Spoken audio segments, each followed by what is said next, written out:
To translate a web page with browsing assist in the Internet app on Samsung Galaxy S25 Ultra, open Samsung Internet app and then open a web page.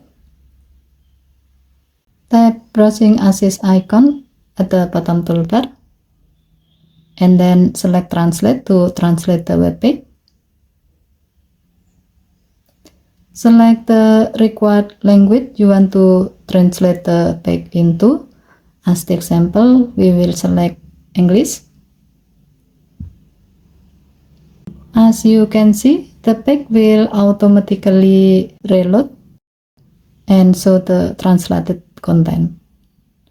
By using this feature, you can read foreign language website effortless because this feature lets you translate entire web pages, breaking language barrier and making online content more accessible and easier to understand.